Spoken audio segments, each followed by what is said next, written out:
এরপর ওই ব্যক্তিটি যখন চলে গেলেন, ফালাম্মা ইনতালাকা, যখন এই আগমনকারী ব্যক্তিটি চলে গেলেন, তখন ওমর রাদিয়াল্লাহু তাআলা আনহু বলেন, ফালাবিসতু মালিয়ান, আমি ওমর কিছুক্ষণ অপেক্ষা করলাম, আমি একটু দেরি করলাম। ওই ব্যক্তি যখন চলে যাচ্ছিলেন, রাসূল সাল্লাল্লাহু আলাইহি ওয়াসাল্লাম আমি ওমরকে লক্ষ্য করে বলছেন, ইয়া ওমর আতাদিনি মিন আইসাইদ, তুমি কি জানো প্রশ্নকারী কি?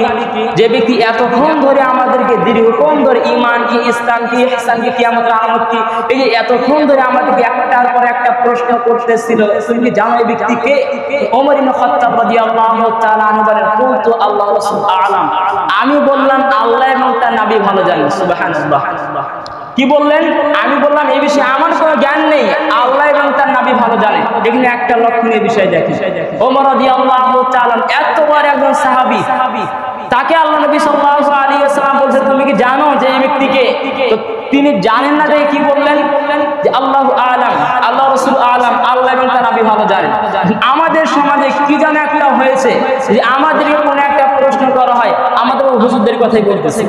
যদি আমাদের কোনো বিষয়ে মাসআলা জিজ্ঞাসা করা হয় আর আমাদের যদি ওই বিষয়ে জ্ঞান যদি নাও যদি থাকে, তবু আমরা বলে দিই, লজ্জাবোধ করি যে আমি একজন হুজুর মানুষ, বা মানুষ আমাকে হুজুর মনে করে, আমাকে একটা মাসআলা জিজ্ঞাসা করলো, এটা যদি আমি না বলি তাহলে হয়তো আর মান সম্মানের ক্ষতি হবে, মান সম্মানের হানি হবে। জি না, এটা না ইসলাম নয়।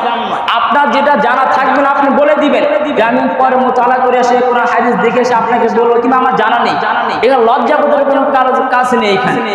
ওমর রাদিয়াল্লাহু তাআলা এতবার একজন সাহাবী, তিনি বলতেছেন যে আমি জানি না, আল্লাহ এবং তার নবী ভালো জানেন। আর সেখানে আপনি আমি কি একজন আলেমের, একজন মুহাদ্দিস, মুহাক্কিক, একজন হাফেজ ব্যক্তির সব মাসআলা জানা থাকে, বিষয়টা এরকম নয়।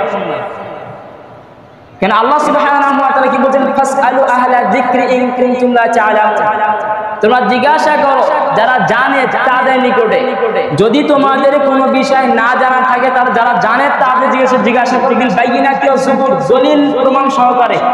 আপনি আমাকে একটা মাসআলা জিজ্ঞাসা করলেন আর আমি বলে দিলাম, আর আপনি এটা বিশ্বাস করবেন? জি না, এটা কোনো মিনিমাম বৈশিষ্ট্য হতে পারে না, অবশ্যই দলিল লাগবে, কোরআন এবং হাদিস। তো যেটা আপনাকে আমি বলতে যাচ্ছিলাম, ওই ব্যক্তিটি এতক্ষণ ধরে একটার পর একটা জিজ্ঞাসা করতেছিলেন, তখন ওমর রাদিয়াল্লাহু তাআলা বলেন, আমি বললাম আল্লাহ এবং তার নবী ভালো জানেন, আমরা বলতে পারবো না, আমি বলতে পারবো না। রাসূল সাল্লাল্লাহু আলাইহি ওয়াসাল্লাম বলতেছেন, ফাইন্নাহু জিবরিল আতাকুম ইয়াল্লিমুকুম দীনাকুম, তিনি হচ্ছে হযরত জিবরাইল আলাইহিস সালাতু ওয়াস সালাম। সুবহানাল্লাহ। যে তিনি তোমাদের নিকটে এসেছিলেন তোমাদেরকে দ্বীন শিক্ষা দেওয়ার জন্য। যে এতক্ষণ ধরে একটার পর একটা আমাদেরকে প্রশ্ন করতেছিল, তো তিনি হচ্ছে জিবরাইল আলাইহিস সালাতু ওয়াস সালাম, তিনি তোমাদের নিকটে এসেছিলেন তোমাদেরকে দ্বীন শিক্ষা দেওয়ার জন্য, যাতে করে তোমরা ইসলাম, ঈমান কি, ইহসান কি এগুলো জানতে পারো, সেজন্য তিনি তোমাদেরকে শিক্ষা দেওয়া